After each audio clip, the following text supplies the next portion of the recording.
ಎಲ್ಲರಿಗೂ ನಮಸ್ಕಾರ. ಇವತ್ತು ಮೂಲಂಗಿಯನ್ನು ಬಳಸಿ ಒಂದು ಕರಾವಳಿ ಶೈಲಿಯ ಒಂದು ಗ್ರೇವಿ ಮಾಡೋಣ. ಅಂದರೆ ತುಂಬ ತಿನ್ನಾಗಿ ಮಾಡುವಂಥದ್ದಲ್ಲ, ಒಂದು ಇದಕ್ಕೆ ಮೂಲಂಗಿಯ ಸಾಸಿವೆ ಅಂತ ಕರೀತಾರೆ. ಬಹಳ ಚೆನ್ನಾಗಿ ಬರ್ತದೆ. ಈ ಸಾಸಿವೆಯನ್ನು ಬೇರೆ ಬೇರೆ ವೆಜಿಟೇಬಲ್ಗಳನ್ನು ಸಹ ಉಪಯೋಗಿಸಿ ಮಾಡಿಕೊಳ್ಬೋದು. ಹಾಗಾದರೆ ಈ ರುಚಿಕರವಾದ ಮೂಲಂಗಿಯಿಂದ ಮಾಡಿದಂತಹ, ಅದು ಈ ಸೀಸನಲ್ಲಿ ಮೂಲಂಗಿ ತುಂಬ ಸಿಗ್ತದೆ, ಅಂತಹ ಒಂದು ಆರೋಗ್ಯಭರಿತವಾದ ಈ ಮೂಲಂಗಿಯ ಪದಾರ್ಥ ತಿನ್ನಲಿಕ್ಕೆ ಸಹ ಹೀಗೆ ಮಾಡಿದರೆ ರುಚಿ ಆಗೋದಿಲ್ಲ, ಅಂದರೆ ಕೆಲವರಿಗೆ ಇಷ್ಟ ಆಗೋದಿಲ್ಲ. ಅಂಥವರು ಈ ರೀತಿಯಾಗಿ ಮಾಡಿ ತಿಂದರೆ ಬಹಳ ರುಚಿಕರವಾಗಿ ಸಹ ಬರ್ತದೆ, ಆರೋಗ್ಯಕ್ಕೆ ಸಹ ಒಳ್ಳೆಯದು.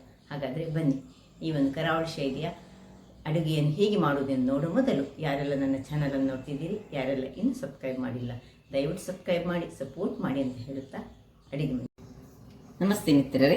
ಇವತ್ತು ನೋಡಿ, ಈಗ ಚಳಿಗಾಲ ಅದರಿಂದಾಗಿ ಮೂಲಂಗಿ ತುಂಬ ಫ್ರೆಶ್ ಆಗಿ ಸಿಗ್ತದೆ. ಇದರೊಟ್ಟಿಗೆ ಎಲೆ ಸಹ ಬರ್ತದೆ. ಎಲೆಯನ್ನೆಲ್ಲ ಇದ್ದರೆ ಉಪ್ಕರಿ ಮಾಡಲಿಕ್ಕೆ, ಎಲೆ ಒಟ್ಟಿಗೆ ಮಾಡಲಿಕ್ಕೆ ಬಹಳ ಚೆನ್ನಾಗಿ ಆಗ್ತದೆ. ನಾವು ಹೆಚ್ಚಾಗಿ ಈ ಕರಾವಳಿಗರು ಇದರ ಎಲೆಯನ್ನು ಸಹ ಯೂಸ್ ಮಾಡ್ತೇವೆ. ಇಲ್ಲೀಗ ಇವತ್ತು ನಾನು ಇದರದೊಂದು ರಸವನ್ನು ಮಾಡ್ತಿದ್ದೇನೆ, ಅಂದರೆ ಗ್ರೇವಿ ಟೈಪಿನಲ್ಲಿ. ಹೀಗೆ ಒಂದು 3 ಮೂಲಂಗಿ ಇದ್ದರೆ ಸಾಕು, ಒಂದು ಅರ್ಧ kg ಅಷ್ಟು ಅಥವಾ 1/4 kg. ಇದರಲ್ಲಿ 300 ಗ್ರಾಮ್ಸ್ ಉಂಟು. ಇಲ್ಲಿ ಒಂದು 50 ಗ್ರಾಮ್ಸ್ನಷ್ಟು ತೆಂಗಿನ ತುರಿ ತೆಗೆದುಕೊಂಡಿದ್ದೇನೆ. 4 ಊರಿನ ಮೆಣಸು ತೆಗೆದುಕೊಂಡಿದ್ದೇನೆ. ಹೆಚ್ಚು ಇದಕ್ಕೆ ಇಂಗ್ರೀಡಿಯೆಂಟ್ಸೇ ಬೇಡ. ಸ್ವಲ್ಪ ಒಂದು ಸಣ್ಣ ಒಂದು ನೆಲ್ಲಿಕಾಯಿ ಗಾತ್ರದ ಹುಳಿ, ಸ್ವಲ್ಪ ಕೊತ್ತಂಬರಿ ಸೊಪ್ಪು, ಸ್ವಲ್ಪ ಕರಿಬೇವಿನ ಸೊಪ್ಪು, 1.5 ಚಮಚದಷ್ಟು ನಾನು ಇಲ್ಲಿ ಈ ಸಾಸಿವೆ ತೆಗೆದುಕೊಂಡಿದ್ದೇನೆ, ಮತ್ತು ಸ್ವಲ್ಪ ಹಿಂಗು. ಈಗ ಮೊದಲಿಗೆ ನಾವು ಇದನ್ನು ಸ್ವಲ್ಪ ಸಿಪ್ಪೆ ಸ್ವಲ್ಪ ಜಾರಿಸಿಕೊಂಡು ಇದನ್ನು ಸಣ್ಣ ಸಣ್ಣದಾಗಿ ಹೋಳುಗಳಾಗಿ ಮಾಡಿ ನಾನು ನೀರಿನಲ್ಲಿ ಹಾಕಿಟ್ಟುಕೊಳ್ತೇನೆ. ಆಮೇಲೆ ತೋರಿಸ್ತೇನೆ. ವೀಕ್ಷಕರೇ, ಇಲ್ಲೀಗ ಕಟ್ ಮಾಡಿ ನೀರಿನಲ್ಲಿ ಒಂದು 5 ನಿಮಿಷ ಹಾಕ್ಕೊಂಡೆ. ಇದನ್ನು ಚೆನ್ನಾಗಿ ತೊಳೆದುಕೊಂಡು ಇದಕ್ಕೆ ಒಂದು ಬಾಣಲೆಗೆ ಹಾಕ್ಕೊಂಡು, ಇದಕ್ಕೆ ಬೇರೆ ಏನು ಹಾಕಲಿಕ್ಕಿಲ್ಲ, ಸ್ವಲ್ಪ ನೀರು ಮತ್ತು ಸ್ವಲ್ಪ ಈ ಕರಿಬೇವಿನ ಸೊಪ್ಪು, ಮತ್ತು ಸ್ವಲ್ಪ ಕೊತ್ತಂಬರಿ ಸೊಪ್ಪಿದ್ದು ದಂಟೆಲ್ಲ ಇದ್ದರೆ ಅದನ್ನು ಹಾಕ್ಕೊಳ್ಳಿ. ಇದು ಹೀಗೆ ಇಟ್ಕೊಂಡು ಇಲ್ಲಿ ಒಂದು ಇದನ್ನು ಬಾಣಲೆ ನೋಡಿಸ್ಕೊಂಡಿದ್ದೇನೆ. ಇದರಲ್ಲಿ 1 ಚಮಚದಷ್ಟು ಎಣ್ಣೆಯನ್ನು ಹಾಕ್ಕೊಳ್ತಿದ್ದೇನೆ.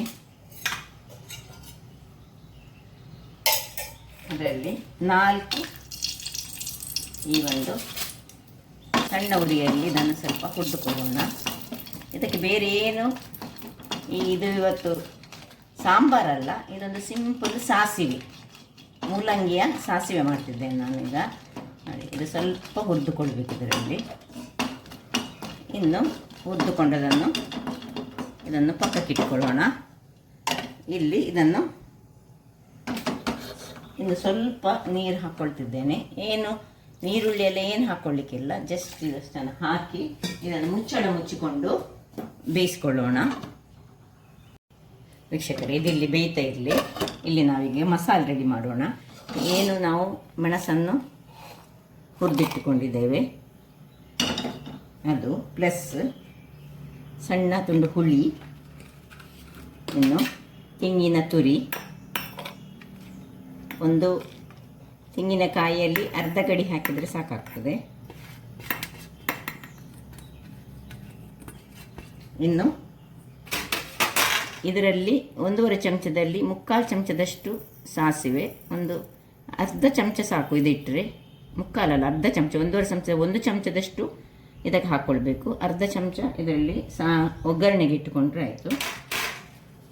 ಇನ್ನು ಸ್ವಲ್ಪ ಹಿಂಗು ಇದಕ್ಕೆ ಹಾಕ್ಕೊಂಡು ಈಗ ಇದಕ್ಕೆ ಸ್ವಲ್ಪ ನೀರನ್ನು ಹಾಕಿ ಇದನ್ನು ರುಬ್ಬಿಕೊಂಡು ತರ್ತೇನೆ. ವೀಕ್ಷಕರೇ, ಇಲ್ಲಿ ನೋಡಿ, ಒಳ್ಳೆ ಗ್ರೈಂಡ್ ಆಗಿ ಬಂತಂದರೆ ತುಂಬ ಫೈನ್ ಪೇಸ್ಟ್ ಅಂತ ಬೇಡ. ನೋಡಿ, ಹೀಗೆ ಸ್ವಲ್ಪ ತರಿ ಇದ್ದರೆ ಸಹ ಏನು ತೊಂದರೆ ಇಲ್ಲ, ಈ ರೀತಿಯಾಗಿ ಬರಬೇಕು. ಇದನ್ನೀಗ ಪಕ್ಕಕ್ಕೆ ಇಟ್ಕೊಳ್ಳೋಣ. ಇಲ್ಲಿ ನೋಡಿ, ಇಲ್ಲಿ ನಾವು ಬೆಂದಿತ್ತ ಅಂತ 1 ನಿಮಿಷ ಚೆಕ್ ಮಾಡುವ. ಬೆಂದರೆ ತುಂಬ ಬೇಯಬಾರ್ದು ಇದು ಸಹ. ಇನ್ನು ಸ್ವಲ್ಪ ಉಪ್ಪು ಹಾಕೊಳ್ಳೋಣ. ಇದಕ್ಕೆ ಉಪ್ಪನ್ನು ಹಾಕ್ಕೊಂಡು ಒಂದು ಬಾರಿ ತಿರುಗಿಸಿಕೊಂಡು ಪುನಃ ಒಂದು 2-3 ನಿಮಿಷಗಳ ಕಾಲ ಬೇಯಿಸ್ಕೊಳ್ಳೋಣ. 5 ನಿಮಿಷಗಳ ಬಳಿಕ ನೋಡಿ ಒಳ್ಳೆ ಕಲರ್ ಚೇಂಜ್ ಆಯಿತು. ಸಾಕು ಇಷ್ಟು, ಇನ್ನು ಇದಕ್ಕಿಂತ ಹೆಚ್ಚು ಬೇಯಬಾರ್ದು. ಈಗ ನಿಮಗೆ ನೋಡುವಾಗ ಗೊತ್ತಾಗ್ಬೋದು. ಇದೀಗ ಹೀಗೆ ಒತ್ತಿದ್ರೆ ನೋಡಿ ಹೀಗೆ ಸಾಕು. ಇಷ್ಟ ಆಗುವಾಗ ಇಲ್ಲಿ ಏನು ನಾವು ಮಸಾಲೆ ಮಾಡಿದ್ದೇವೆ ಇದನ್ನು ಈಗ ಇದಕ್ಕೆ ಹಾಕೊಳ್ಳೋಣ. ಮಸಾಲೆ ತುಂಬ ಇದಾಗಬಾರ್ದು, ಸ್ವಲ್ಪ ತರಿ ಇರಬೇಕು, ಫೈನ್ ಆಗಬಾರ್ದು.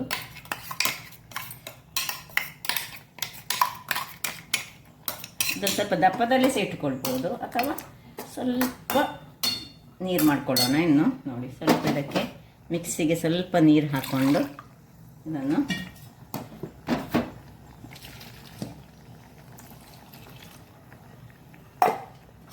ಈ ಹದದಲ್ಲಿ ಒಂದು ಉಪ್ಪು ಹೇಗೆ ಉಂಟು ನೋಡ್ಕೊಳ್ಳೋಣ. ತುಂಬ ಖಾರ ಆಗಲಿಕ್ಕೆ ಸಹ ಇಲ್ಲ, ಇದು ಹಸಿ ಸಾಸಿವೆ ಹಾಕಿದಂಥದ್ದು. ಉಪ್ಪು ಕರೆಕ್ಟ್ ಉಂಟು. ಒಂದು ಕುದಿ ಬರಲಿಕ್ಕೆ ಬಿಡೋಣ. ಒಳ್ಳೆ ಕುದಿ ಬರಬೇಕು. ವೀಕ್ಷಕರೇ ನೋಡಿ ಒಳ್ಳೆ ಕುದಿ ಬರ್ತಾ ಉಂಟು ನೋಡಿ.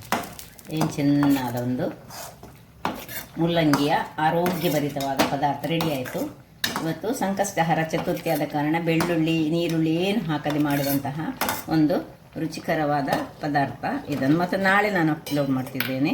ಇಲ್ಲೀಗ ಒಂದು ಬಾಣಲೆಯನ್ನು ಇಟ್ಕೊಂಡಿದ್ದೇನೆ. ಅಂದರೆ ಒಗ್ಗರಣೆಗೆ ಒಂದು 2-3 ಚಮಚದಷ್ಟು ಎಣ್ಣೆ ಹಾಕ್ಕೊಳ್ಳಿ. ಎಣ್ಣೆ ಹಾಕ್ಕೊಂಡು ಅದಕ್ಕೆ 1 ಚಮಚದಷ್ಟು ಸಾಸಿವೆ ಒಂದು ಸಿಡಿಯುವಾಗ ಓಕೆ ಕರಿಬೇವಿನ ಸೊಪ್ಪನ್ನು ಹಾಕೊಳ್ಳೋಣ.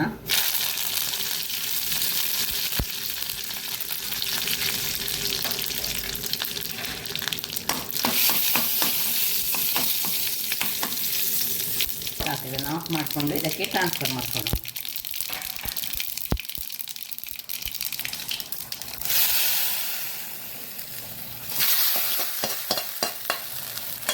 ಇನ್ನು ಮೇಲಿನಿಂದ ಕೊತ್ತಂಬರಿ ಸೊಪ್ಪು, ಇದು ಆಪ್ಷನಲ್, ಬೇಕಿದ್ದರೆ ಹಾಕ್ಕೊಳ್ಬೋದು, ಮತ್ತು ಇದ್ದರೆ ಹಾಕಿ, ಇಲ್ಲದ್ರೆ ಆಯಿತು ಆಫ್ ಮಾಡ್ಕೊಳ್ಳೋದು. ಇನ್ನು ಸರ್ವಿಂಗ್ ಟೈಮ್. ವೀಕ್ಷಕರೇ ನೋಡಿ ಏನು ಚೆನ್ನಾಗಿ ಬರ್ತದೆ. ಇದೇ ರೀತಿ ಈ ಕುಂಬಳಕಾಯಿಂದ ಸಹ ಮಾಡ್ಕೊಳ್ಬೋದು, ಮತ್ತು ಬೇರೆ ಬೇರೆ ಬೆಂಡೆಕಾಯಿಂದ ಸಹ ಮಾಡ್ಕೊಳ್ಬೋದು ಇದೇ ರೀತಿಯಲ್ಲಿ. ಆದರೆ ಕುಂಬಳಕಾಯಿ ಮತ್ತು ಈ ಮುಲ್ಲಂಗಿಯಿಂದ ಮಾಡಿದರೆ ಒಳ್ಳೆಯದಾಗ್ತದೆ. ಮೂಲಂಗಿ ಇಲ್ಲದಿದ್ದರೆ ತಿನ್ನಲಿಕ್ಕೆ ಸ್ವಲ್ಪ ಆರೋಗ್ಯಭರಿತವಾಗಿ ಇದ್ದರೆ ಸಹ ಮುಲ್ಲಂಗಿ ಒಂದು ವೆಜಿಟೇಬಲ್ ಸ್ವಲ್ಪ ತಿನ್ನಲಿಕ್ಕೆ ಸ್ವಲ್ಪ ಕೆಲವರು ಕೇಳುವುದಿಲ್ಲ. ಹಾಗಿರುವಾಗ ನೋಡಿ ಬಹಳ ರುಚಿಕರವಾಗಿ ಸಹ ಬರ್ತದೆ ಮತ್ತು ಆರೋಗ್ಯಕ್ಕೆ ಸಹ ಬಹಳ ಒಳ್ಳೆಯದು.